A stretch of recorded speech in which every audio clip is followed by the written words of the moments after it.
যে কুদরতি হাতে বাছাইকৃত, যে আল্লাহর কুদরতি হাতে বাছাইকৃত উম্মতে মুহাম্মাদি মুহাম্মাদুর রাসূলুল্লাহ। জোরে বলেন মুহাম্মাদুর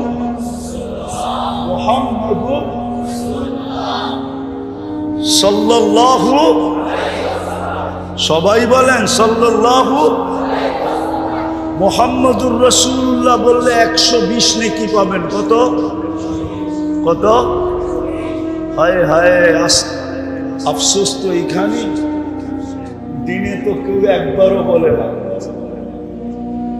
দূরত্ব দূরের কথা, দূরত্ব দূরের কথা। উচিত তো ছিল আল্লাহর রাসূলের নাম শুনতে দেরি দুরুদে পুরা মজমা হায় হায় কাইপা উঠতে দেরি হতো না। যে মুহাম্মাদুর রাসূলুল্লাহ শুনতে দেরি, সাল্লাল্লাহু আলাইহি ওয়াসাল্লামের আওয়াজে আকাশ বাতাস মুখরিত হওয়া দরকার ছিল। মনে উঠছে ভুলা যাবো, এই জন্য বইলা নেই। আমাদের আব্বাজান যখন জান্নাতে ছিলেন একা, তো যেটা বুঝাইতেছিলাম আদম আলাইহিস সালাম জান্নাতে একা ছিলেন না। জান্নাত একা একা কতক্ষণ ভালো লাগে, ঠিক না? কাহিনী বড় লম্বা। এক সময় ঘুমায় গেছেন, উঠা দেখে পাশে একজন শুয়ে আছে। পাশে একজন শুয়ে আছে। তাও ওনার মতো না, মহিলা। কেননা আম্মাজানকে আল্লাহ ইউসুফ আলাইহিস সালামকে আর কি সৌন্দর্য দিয়েছেন।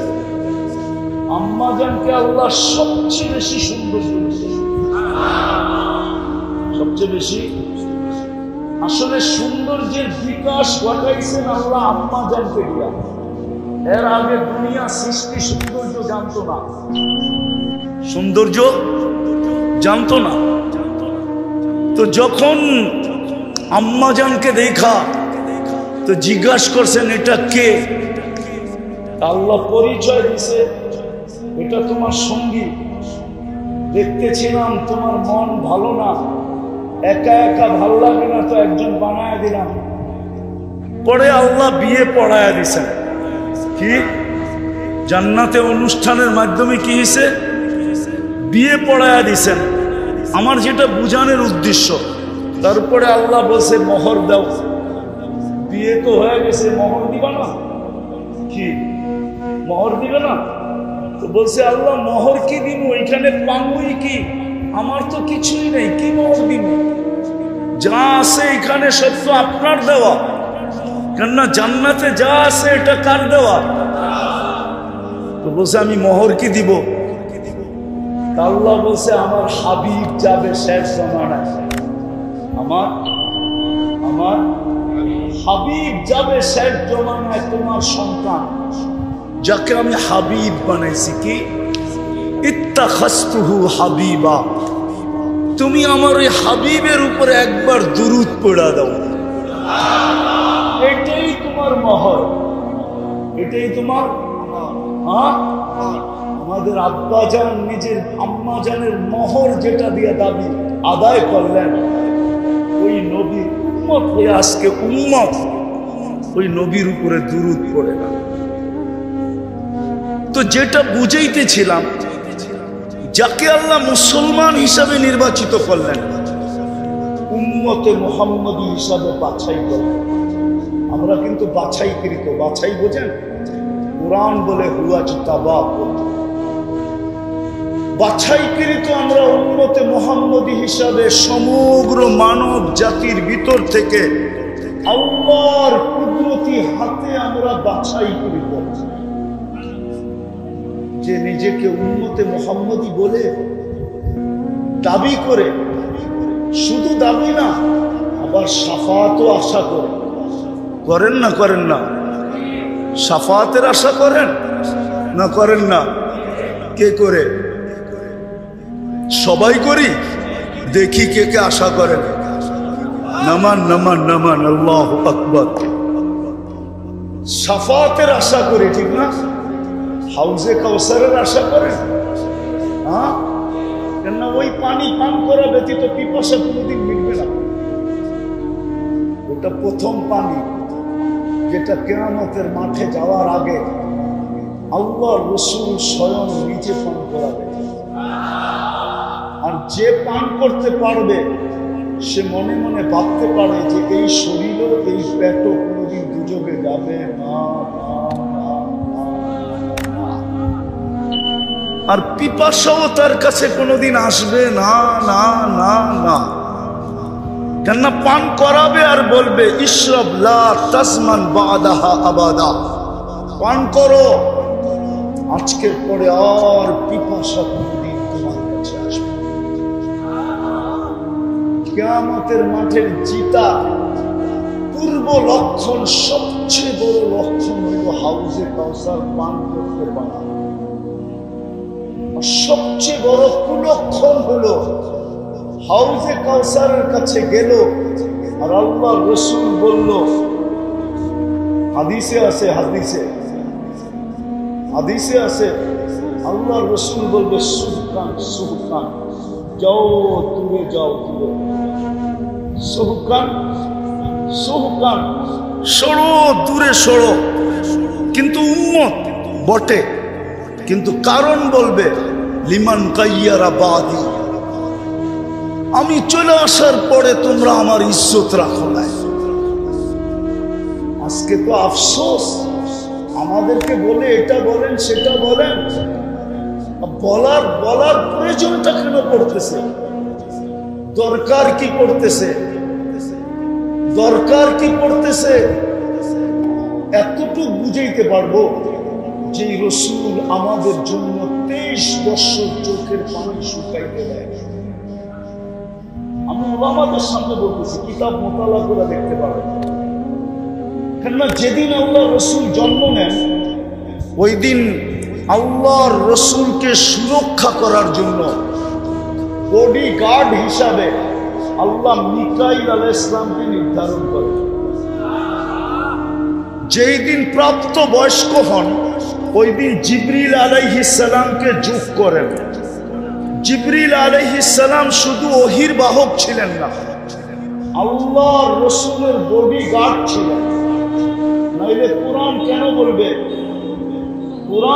বলবে বাল্লিগ মা উনসিলা ইলাইক ফাইন লাম তাফআল ফামা বাল্লাগতা রিসালাতা রাব্বি ওয়াল্লাহু ইয়াসিমুকা মিনান নাস। ও আল্লাহর বন্ধু, যখনই দেখি আপনার চোখে পানি কেন, 23 বছর চোখের পানি কোনোদিন থামে না। বলছে উম্মতের জন্য চোখের পানি থামে না। কার জন্য? আরে বলেন না। আর আজকে উম্মতের অবস্থা দেখেন, নবীর ইজ্জত রাখে নাই, আমরা কেউ রাখি নাই মুহাম্মদুর রাসূলুল্লাহর ইজ্জত। যে 23 বছর চোখের পানি উম্মতের জন্য কোনোদিন শুকাইতে দেন নাই। চলেন আর একটু উপরে নিয়ে যাই, যে আরশে যায় উম্মতকে বলেন না। যদি বলতেন তাহলে আপনি আত্তাহিয়াতের ভিতরে এটা পড়তে পাইতেন কোথেকা, ওয়া আলা ইবাদিল্লাহিস সালিহিন। এটা কে বলছিল? কে? আল্লাহ তো বন্ধুকে সালাম দিয়েছেন, ঠিক না? আসসালামু আলাইকা আইয়ুহান নাবিয়্যু ওয়া রাহমাতুল্লাহি ওয়া বারাকাতুহু। আল্লাহ তো বন্ধুকে সালাম দিয়েছেন, ঠিক না? আমার মনে হয় বন্ধু চিৎকার দিয়া উঠছে, সব আমাকে দিলেন, উম্মত কোথায়? উম্মতকে তো কিছু দিলেন না। আল্লাহ মনে হয় এই জন্যই আল্লাহ বলছেন হারিসুম বিল মুমিনিনা রাউফুর রহিম। নাইলে মনে হয় এই দুই সিফত আল্লাহ উঠায়া দিয়া দিতেন। কুরআন এই কথা মনে হয় কোনোদিন বলতো না যদি আল্লাহ রসুল এখানে চিৎকার না দিতেন যে আমাকে তো সালাম দিলেন, কিন্তু আমার উম্মত কোথায়? তারপরেই মনে হয় আল্লাহ বলছেন হারিসুম বিল মুমিনিনা রাউফুর রহিম। তো বলছে বন্ধু এইখানে উম্মত, বলছে এইখানে উম্মত না আসলে কোথায় আসবে? আপনি বলেন উম্মতের জন্য কি? তো আল্লাহ রাসূল বলতেছে ওয়ালা ইবাদিল্লাহ ইসলামিন, আমাকে যতটুকু দিলেন আমি উম্মতের জন্য অতটুকু নিলাম আপনার কাছ থেকে। যে আরো সে যে বলে নাই, আরো আমি বুঝাইতে পারতেছি না। যদি আপনাদের বুঝে আসে তো একটা উদাহরণ দিলে বুঝে আসে কিনা জানি না। মুসা আলাইহিস সালাম আল্লাহকে দেখতে চাইছিলেন। আল্লাহ বলছে পাহাড় যদি স্থির থাকে আর তোমার দৃষ্টি যদি ওটার উপরে স্থির থাকে তো আমাকে দেখতে পারো।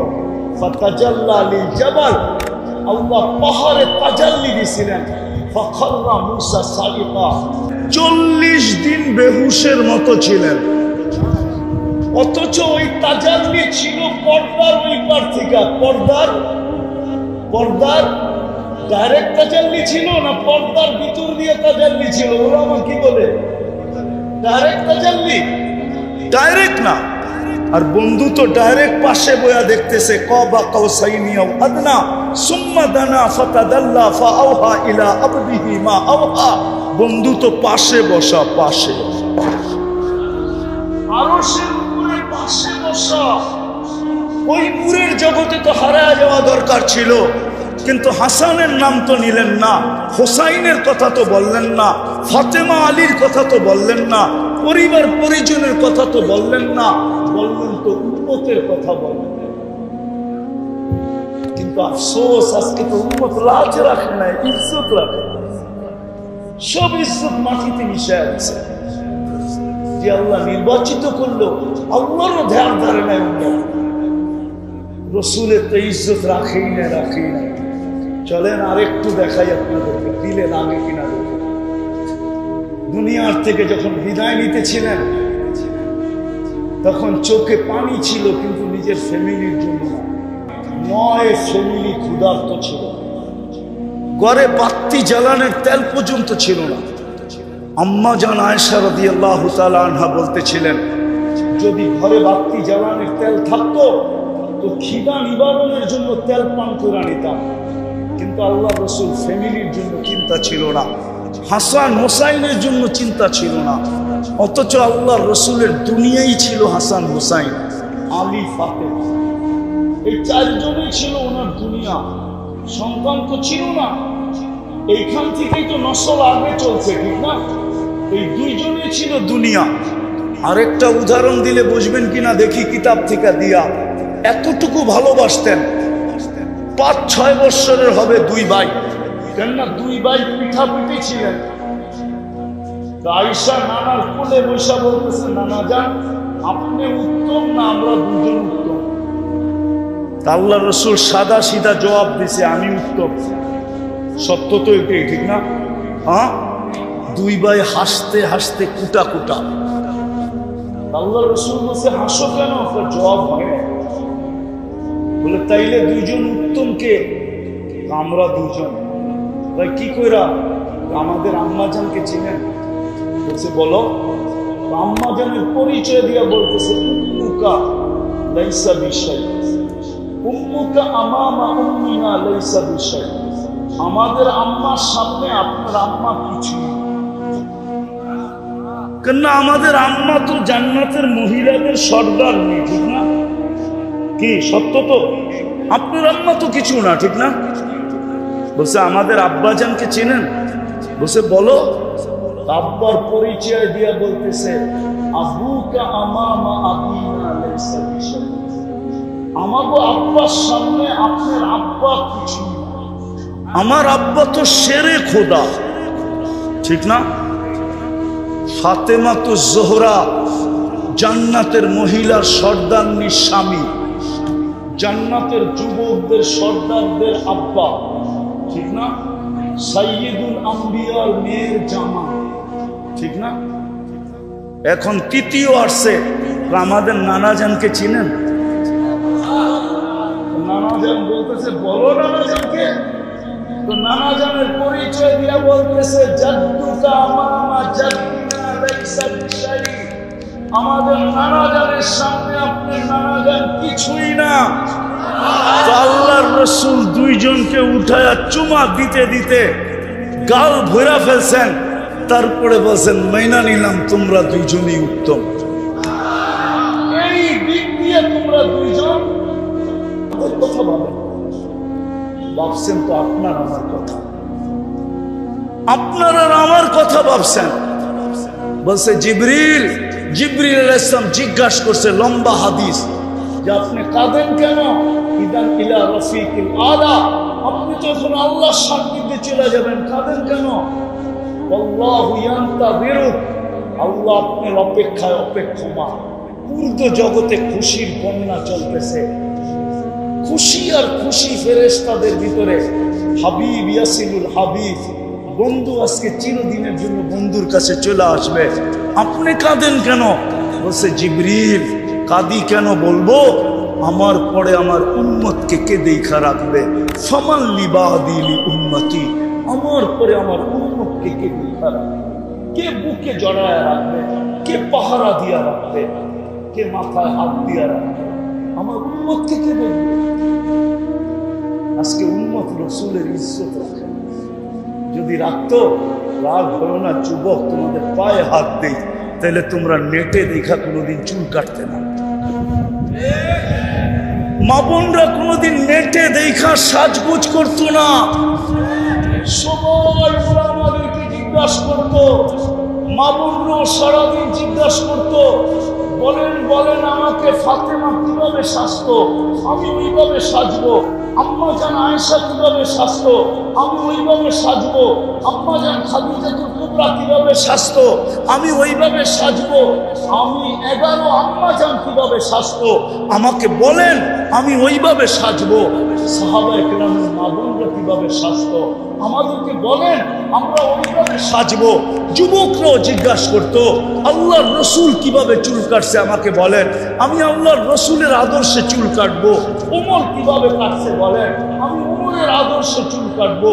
আবু বকর কিভাবে কাটছে বলেন, আমি আবু বকরের আদর্শে চুল কাটবো। উসমান কিভাবে কাটছে বলেন, আমি উসমানের আদর্শে চুল কাটবো।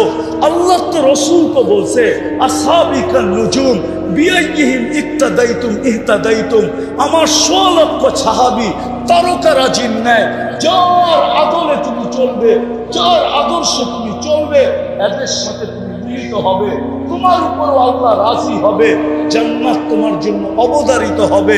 তাহলে তো সারাদিন হুজুরদের কাছে ফোন আসতে থাকতো, মেয়েদের পক্ষ থেকে, যুবকদের পক্ষ থেকে, পুরুষের পক্ষ থেকে, শিক্ষিতর পক্ষ থেকে, গরিব ধনীর পক্ষ থেকে, যে আমি এর আদর্শে চলতে চাই, আমাকে আদর্শ বলেন। আজকে আমার কান্না তো এটাই, যে রসুল যাওয়ার সময়, যে রসুল যাওয়ার সময়, ছোট ফ্যামিলি আসে, যে রসুল যাওয়ার সময় বলতেছে চোখে পানি উম্মতের জন্য,